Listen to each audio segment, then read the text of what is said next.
Right, I'm so happy to see you again to our next intermediate class, dear students. Men sizlarni navbatdagi ingliz tili darsi ko'rib juda ham va bag'oyatda xursandman. Demak, bugun darsimizda nima qilamiz? Bugun darsimizda juda ham ajoyib grammatikani ko'rib chiqamiz va bu grammatika demak bog'lovchilarga asoslangan, ya'ni about relative clauses. Right, if you're ready, I think it's time to start. Right, so here we are in our grammar. Bizda grammatika turibmiz. Birinchisi, the first one is look and read. The first one, can you recognize this picture? So, giant horse that's made of wood. Mana bu ulkan otni taniyapsizmi? Demak, agarda esingizda bo'lsa, bundan bitta oldingi matnimizda, demak darsimizda sizlar bilan afsonaviy demak Grek oti haqida demak gaplashgandik. Xo'p, demak shunga oid demak bir necha mashqlarni bugun bajarib chiqamiz. Xo'p, birinchisi, grammatika o'tishdan oldin demak mana bu gaplarni o'qishingizni xohlagan bo'lardim. The first one is Greeks have built a horse. That's the first sentence. Greeks have built a horse. That's the first sentence. And second one, it's made of wood. Demak, bizlar ikki xil gap berilgan. Demak, bittasi, demak, Greklar demak ot yasashgan va ikkinchi gap esa u yog'ochdan demak yasalgan yoki tayyorlangan. Xo'p, mana shu ikkita gapni birlashtirish uchun demak bizada which yoki z dan foydalanib demak gaplarni birlashtiryapti. Ya'ni Greeks have built a horse which is made of wood. Yoki or the Greeks have built a horse that is made of wood. And we have another example. Bizda boshqa demak misol ham bor. Misol uchun, this horse will never escape. We have captured it. So you can see that. So we added again that and which. The first one, this horse that we have captured will never escape. The next one, this horse which we have captured will never escape. As you can see in this sentence, we are using relative clauses to connect two sentences. So, and you might have a question, what is actual relative clause? Xo'p, demak sizda o'zi tabiiy holatda savol paydo bo'lishi mumkin. Xo'p, o'zi aslida relative clause nima degani ingliz tili grammatikasida. Xo'p, demak keling men sizlarga demak bu mana shu grammatikani aniqroq va to'liqroq tushuntirib berishga harakat qilaman. All right, so relative clause. Relative clauses are used to give extra information about a nouns in the main clause without starting another sentence. A relative clause starts with a relative pronoun. O'zi aslida olgan relative clauselar demak bitta ikkita emas, bir nechta bizda bor. Hop, birinchisi aytishimiz mumkin who yoki that. Who or that we use for subjects or object pronoun for people. For example, that's a woman who bought my house. Demak, ana u mani uyimni sotib olgan ayol. Ikkinchisi, we can use which and that's going to be our today's topic. Ikkinchisi, which va that va bu mana shu mavzuda biz bugun sizlarga demak to'liqroq tushuntirib beramiz va mana shu haqida bugungi darsimiz bo'ladi. Which and that.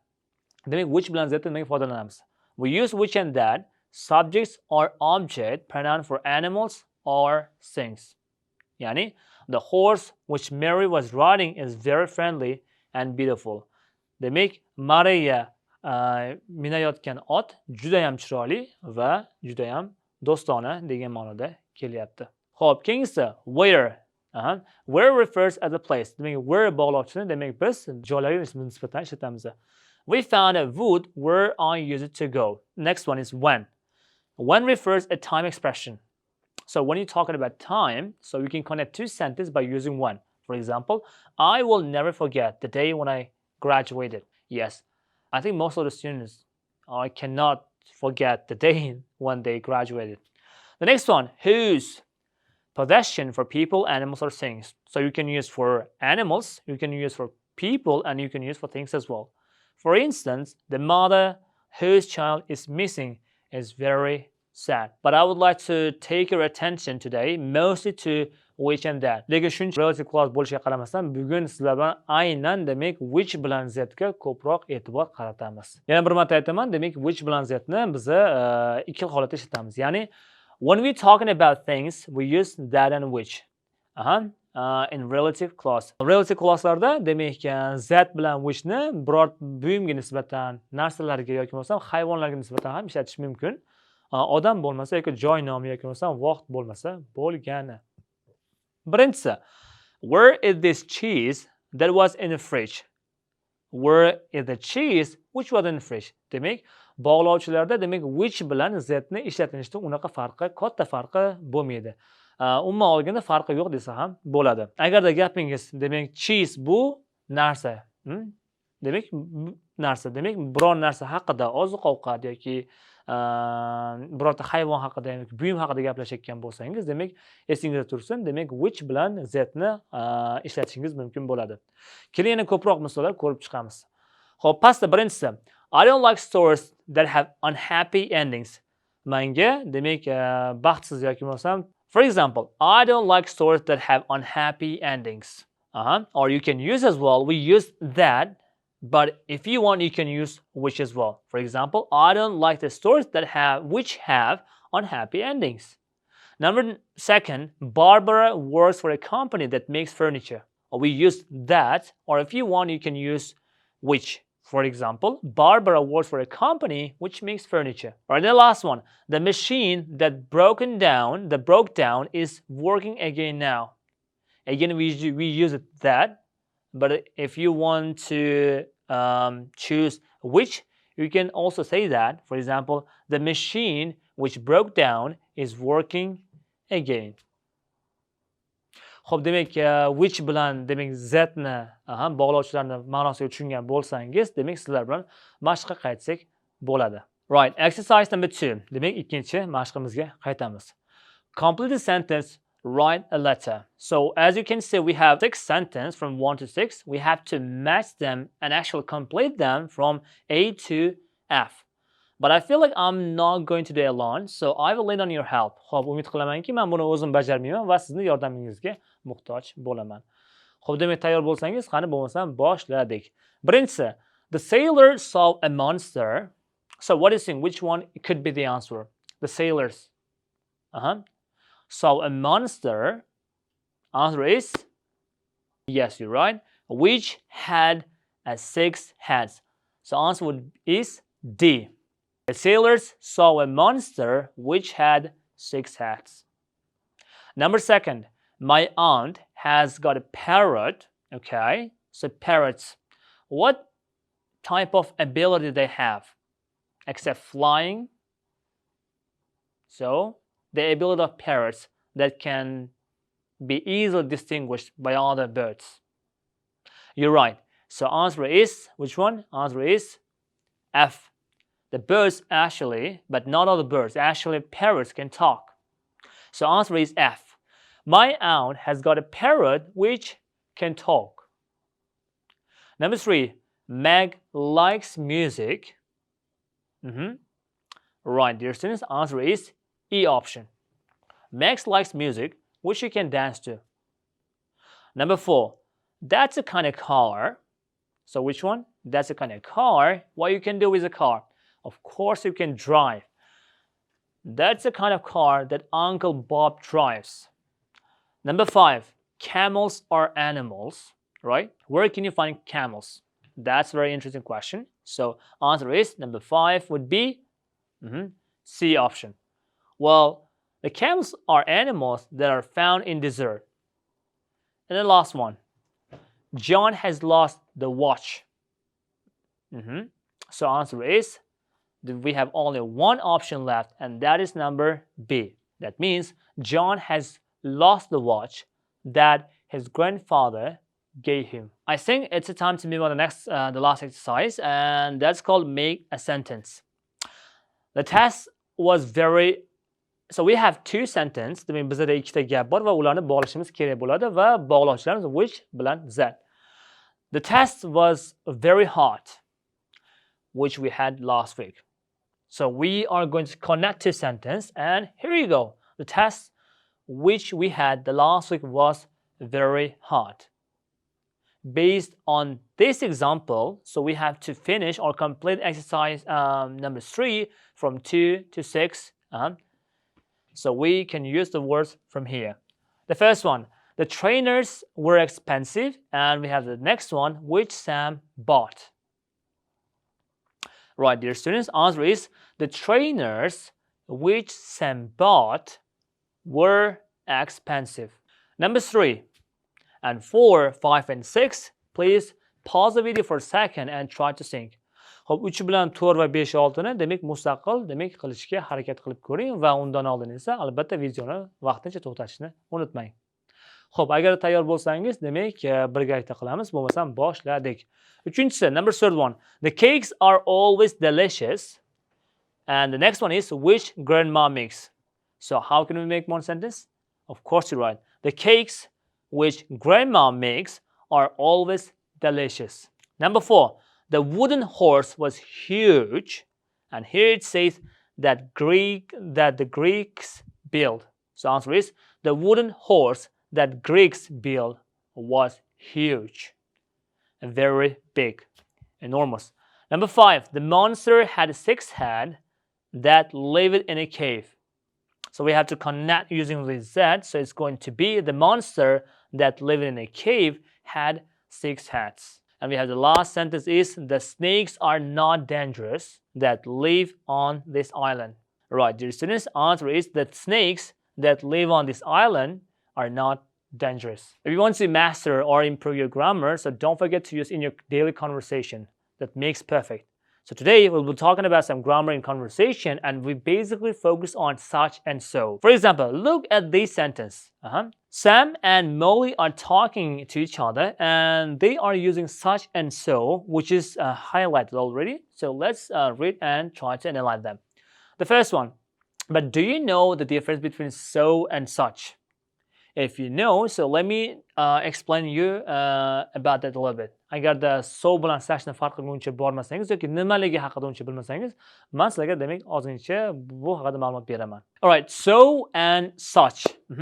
So we use so before adjectives that do not have a noun after them or and before adverbs. Xo'p, demak biz so'ni ko'proq sifatdan keyin ishlatamiz va sifatdan keyin hech qanday ot kelishi mumkin emas. Xo'p, demak such. We use such before adjective with a noun. Before an adjective with a noun. Demak, biza suchdan keyin sifat ishlatish ham mumkin, lekin undan keyin albatta ot bo'lishi shart. Ikkinchisi, we use so with many, much, little, few. Demak, so'ni biza many, much, little yoki few degan ma'no bilan ishlatishimiz ham mumkin. Ya'ni bu yerda demak juda, demak ya'ni bitta demak darajani yuqori ekanligini bildiradi. Misol uchun many ko'p, so many juda ko'p. Much bu ham ko'p, so much juda ham ko'p. Xo'p, ikkinchisi, demak we use such before a plural noun. Biz suchni demak ko'plik otlari oldidan ishlatamiz. Uchinchisi, we use such before an uncountable noun. Demak suchni demak sanab bo'lmaydigan otlarni oldidan ishlatsak ham bo'ladi. Va to'rtinchisi, demak biza so'ni many, much bilan ishlatsak, suchni esa biz a lot of bilan ishlatamiz.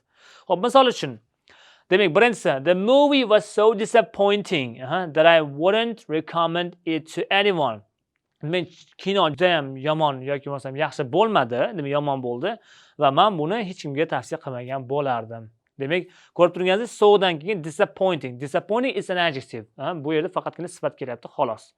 Endi bu yerda the movie was such a disappointment I wouldn't recommend to anyone. Endi bu yerda disappointing degan narsani biz disappointment, ya'ni sifatdan otga olib o'tyapti. Demak, kelib chiqadigan qoida suchdan keyin doim ot bo'ladi, so'dan keyin esa hech qanaqa ot kelmaydi. Sifat kelishi mumkin, ravish kelishi mumkin, xolos. To'liqroq tushunish uchun esa demak keling mashqlarni bajarib chiqamiz. Xo'p, birinchisi, listen and read the conversation between Sam and Molly. Have you seen any good film recently? Yes, I have. I've seen Journey into Space. Oh, wow. What is it like? It's such a good film. I really enjoyed it. Do you think I would like it? Yes, it's brilliant. That the story is wonderful and actors are great. And the special effects, they're so incredible. It sounds amazing. It is. And there are such scary monsters. Really, maybe I will give it a miss. Right, as you can see, they use it in their conversation, such and so, and let's try to analyze. The first one, they used such. Such a good film. Good is adjective, demek suchdan keyin bu yerda sifat kelyapti va oxirida demek tabiiy holatda demek noun, ya'ni ot kelyapti. Xo'p, keyingisi, they are so incredible. So incredible. Judayam demek hayratlanib yoki ishonib bo'lmas yoki judayam ajoyib. Demek they're so incredible. Incredible is adjective. Next one, and the last one is, and there are such scary monsters. Scary is adjective, but in the end, we still have the noun. I'm going to repeat one more time. After such, you can use adjective, but in the end, there has to be a noun. But after so, you can only use what? Adverb or adjectives. Right, let's look at exercise number 2. Sing, write, and say. What film have you seen recently? I have seen Shrek. It is such a good film and so funny. So as you can see in his speech, he's using both such and so. I would like to ask the same question to you as well. So by giving your answer, these words can help you actually. The first one, brilliant, awful, exciting, incredible, amazing, boring, good, fantastic, terrible, and bad. For example, let me ask a 3 question and try to give your answer by using such and so. Alright, the first question is, demak, mana birinchi savolimga javob berishga harakat qiling va javobingiz mobaynida, demak, such yoki so'ni ishlatishga harakat qiling. Hop, birinchi savol, the first question is, what film have you seen recently? If you can remember, so what is it like? Second question, what book have you read recently? And if you know what book you read, so what is it like? And please, while giving the answer, try to use such and so. Alright, then let's move to the last exercise. Demak, uchinchi, demak, oxirgi mashqimizga o'tamiz. Alright, so exercise number 3, the last one, demak, oxirgi mashqimizga yetib keldik. Xo'p, bu yerda demak, let's talk. Demak, speaking uchun juda ham ayni va qulay bo'lgan demak sharoit. Xo'p, bu yerda demak, aytyapti, demak, birinchisi, we can see that two students are talking to each other. Bir-biri bilan suhbat qilishmoqda va birinchi student, have you seen any films recently? Yes, I have. Yes, I have. I have seen deb turib, demak, qaysidir demak kinosi yoki bo'lmasa serial haqida gapirib bermoqchi bo'lyapti. Endi bu yerda xuddi shu asnoda siz demak o'rtoqlaringiz bilan yoki do'stlaringiz bilan demak mana shu speaking muloqot jarayonini o'zingiz mustaqil ravishda qilsangiz bo'ladi. Va sizga foydali bo'lgan demak useful phrases are right here. Oh, wow, really, it sounds, maybe degan so'zlar demak speakingni tabiiylik holatini demak ushlab turadi. Ya'ni, have you seen any films recently? Yes, I have. I have seen Harry Potter, Escape from Azkaban. It was such a good film and it's so incredible desa bo'ladi. Demak, xuddi shu asnoda demak such va so'ni grammatikasini og'zaki nuqta foydalanib o'rtog'ingiz bilan qaysi kinoni ko'rganingiz, qaysi muzikani yoki bo'lmasam qaysi kitobni o'qiganingiz haqida demak muloqot qilsangiz bo'ladi. Xo'p, mana qadrli studentlar, demak bugungi darsimizda sizlar ajoyib grammatika relative class haqida gaplashdik va shu bilan bir qator such bilan so'ni ham tushuntirib o'tdim. Xo'p, demak mana shu grammatikani mustahkamlash uchun, og'zaki nuqta juda ham ko'proq rivojlantirish uchun demak mashq qilishdan yoki bo'lmasam misollar tuzishdan to'xtamasligingiz kerak bo'ladi. Xo'p, ingliz tilini o'rganishda charchamang va keyingi darslarda sizlar bilan ko'rishguncha xayr deb qolaman.